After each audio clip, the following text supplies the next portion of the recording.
Okay, so this is what my desk looks like actually at the moment. At the moment, it doesn't look much different at any time. I want to talk about door hangers. Let me just lift a couple of these things off here, and I will actually sketch up what I mean when I'm talking about a door hanger. So let's just say we've got a thumb there, and we've got a hand there, and let's just do this. Okay, and there, that's the back. Okay, so a door hanger is just a deal. Let's say that this is a deal flyer. Okay, so a deal flyer, but we punch a hole in the top of it. So no matter what your product or service is, instead of just doing a deal flyer, which looks something like that, okay, so it looks just something like that, what we're talking about is turning that into a door hanger. And the easy way to do that is simply punch this hole.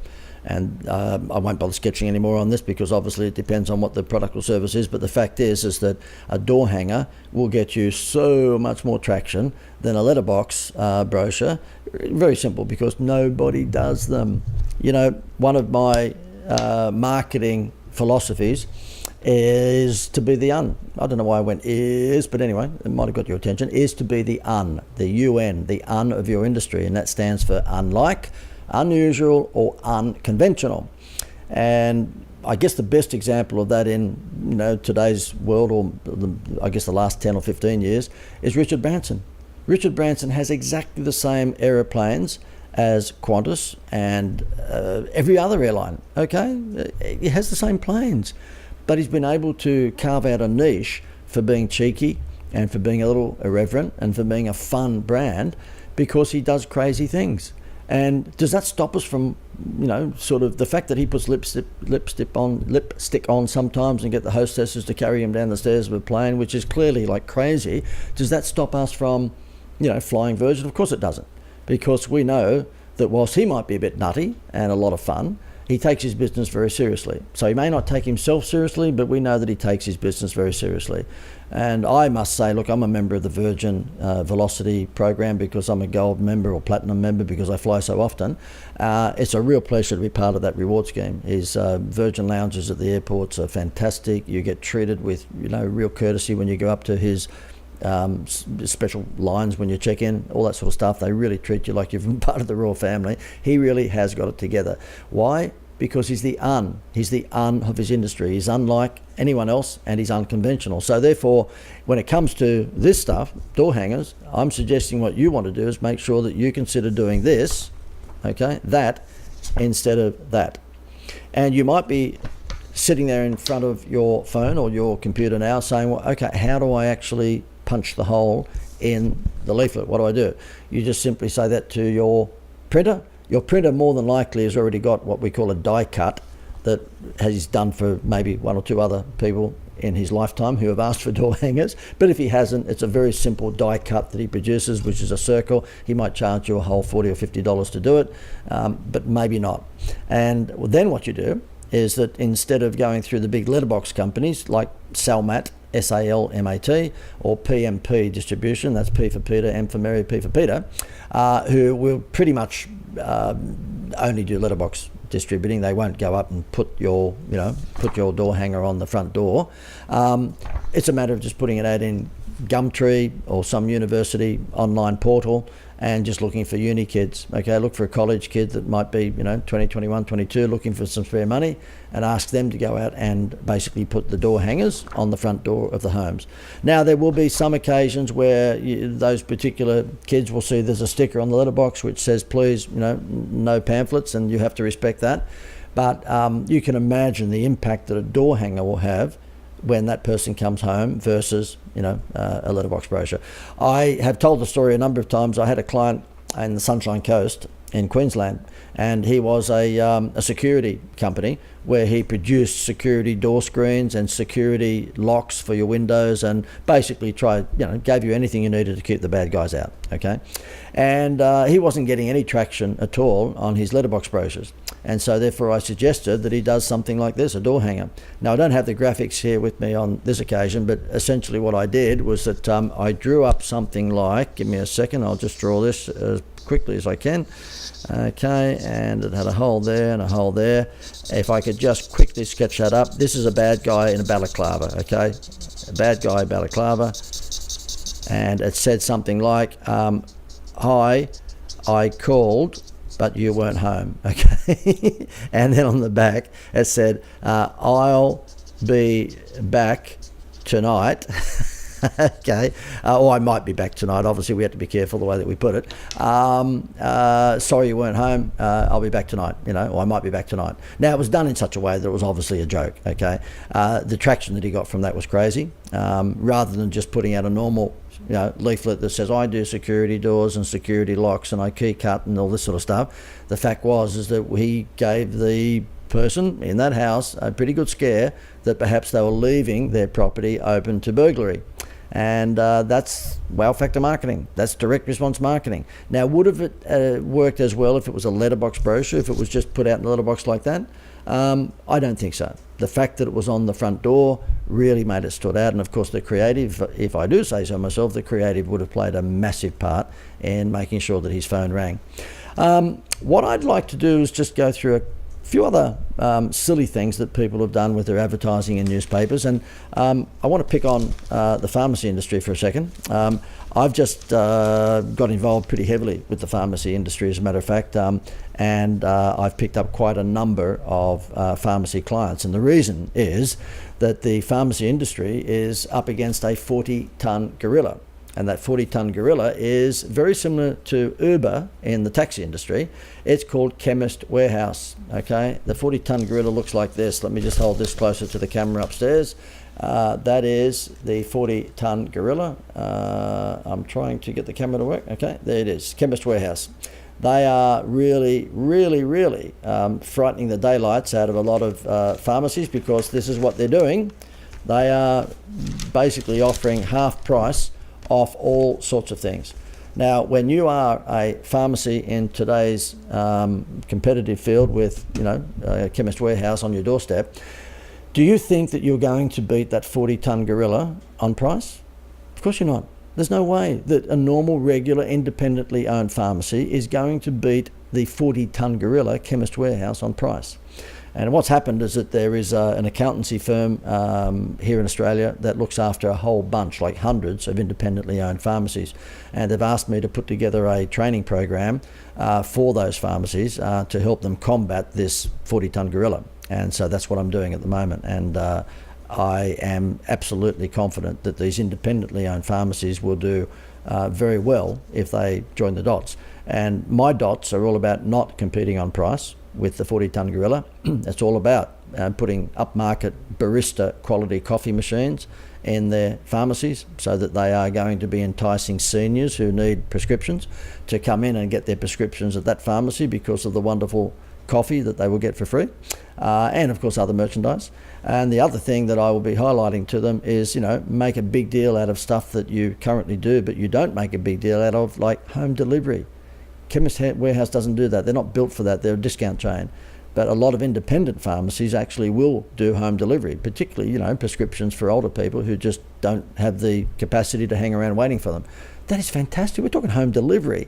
And when I've been talking to a few of these pharmacies, they go, "Oh, do you think that's a big deal?" Do I think that's a big deal? Yes. You're home delivering their toothpaste and their hair shampoo and their pharmaceuticals. I mean, that is unbelievable.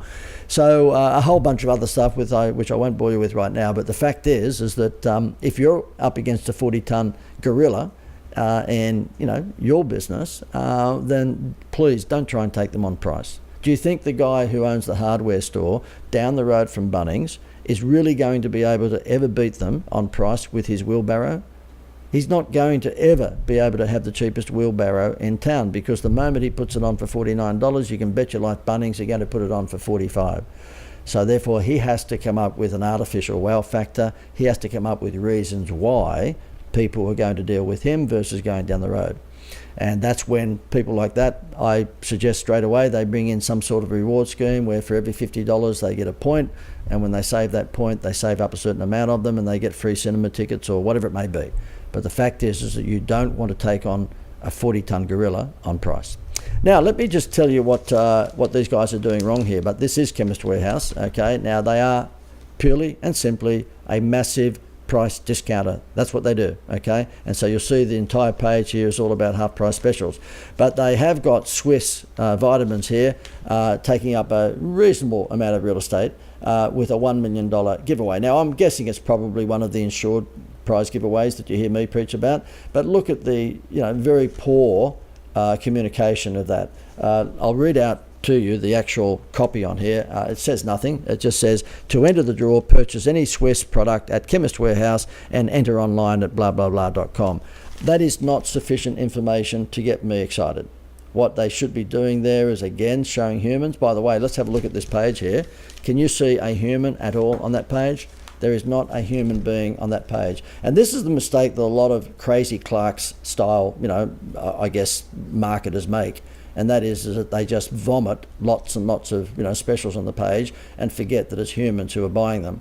Now, Chemist Warehouse would have a pretty good idea of what their demographic looks like, what their target demographic looks like. And I'm guessing more than likely that would be, working class people, because they're always looking for a good price maybe. And so therefore, just as in the days when I was looking after the Greater Building Society, I'll just bring the camera back to me so that you don't have to be bored with that.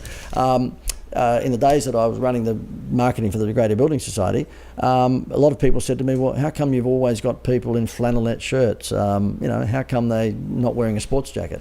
And I said, because most of the audience who go towards a credit union or a building society don't wear a sports jacket. So therefore, when you're marketing, you want to make sure that the people you feature in your marketing are people from your preferred target audience. And so therefore, in the building society's instance, when we were selling home loans, we knew that it was working class people who traditionally would go to a credit union or building society. They just won't go near a bank. These people who wear coats, they go to a bank. So who do you think we showed in all of our TV advertisements and all of our print advertisements? We showed working class people. And if Chemist Warehouse have a similar target audience, which I suspect they do, given that they are a discounter, they should be showing that sort of demographic in their ads. Just before I go, I want to show you a clever business, but a very poor ad. This happens to be Amcal Chemist, so therefore it's an individually owned one. He's obviously part of a banner group, but this would be individually owned. And you'll see there that his unique wow factor is that he's open till midnight. That's great, that's fantastic. I mean, it's such a comfort, isn't it, to know that there's a pharmacy not very far away from me who's open till midnight. And I was talking to someone who actually lives in the area near Palm Beach where this is, and he said, I can get Panadol, a packet of Panadol, from any other pharmacy for $6 and something. But if you go to his pharmacy, you'll pay $10. And I said, well, there you go. What he's doing is what the Greater Building Society did. We said get a home loan, get a free holiday. But throughout that 11 years that the Building Society did that, and not once ever advertised an interest rate, guess what? They were one of the dearer interest rates for home loans around town, okay? They were mostly 0.25% and sometimes 0.5% more expensive than a lot of the other banks. Why? Because they were giving away a free holiday. So in this instance, he's actually open till midnight, so he's got more expenses, he's got more wages. But the fact is that if you have a headache at 9:30 or 10 o'clock at night, or you have some illness, and you need some medicine, do you think price is going to come into the issue? Of course not. Price is never going to come into the issue. If you have a disease and I say, look, here's a glass of water and I've got this tablet, that tablet can get rid of that life-threatening disease within 5 minutes, but it will cost you $1,000. I bet you will give me that $1,000 every single time. Because you've got a pretty serious problem, I've got the solution, I'm going to ask some extra money for it. I'm afraid that's worth it. And I know you'll give me the money every time. And that's what happens here. This guy is open till midnight. We all understand that that must cost him, particularly in wages. And so therefore, if you go in after most other pharmacies have closed, which is probably 5:30 or 6 o'clock, then you're going to pay more money. But guess what? If you're going in after hours, chances are you need something urgently. He knows you're going to pay more for it. So he's taken price out of the equation. He's getting away with $10 for a packet of Panadol instead of $6 because he's got a wow factor. And that wow factor, as you've heard me say many times, is designed to take your eyes off the price. McDonald's Happy Meals have had toys in their boxes for a lot of years, and I'm sure that there are not very many parents or grandparents who could tell you what a Happy Meal costs, but I bet you they've bought a lot of them because the free Disney toy has taken their eyes off the price. Harvey Norman, 2 years interest free, that's all they're designed to take your eyes off the price. Kellogg's, the toy in the bottom of the box, designed to take your eyes off the price. And this way, guy, Amcal Chemist, he's open till midnight, okay, It's designed to take your eyes off the price and, of course, create a unique wow factor that not many other pharmacies can match. That's about it, guys. Hopefully you've got a lot out of that in terms of problem solution and in terms of having a reason why advertising, in terms of making sure you've got a wow factor. And also the last thing is to feature humans in your advertisements. Doesn't matter whether you're selling a lawnmower, whether you're selling a refrigerator, a lounge suite, whether you are selling a holiday. The fact is that you are selling to a particular demographic target audience. Make sure you feature them in your ad. Over and out.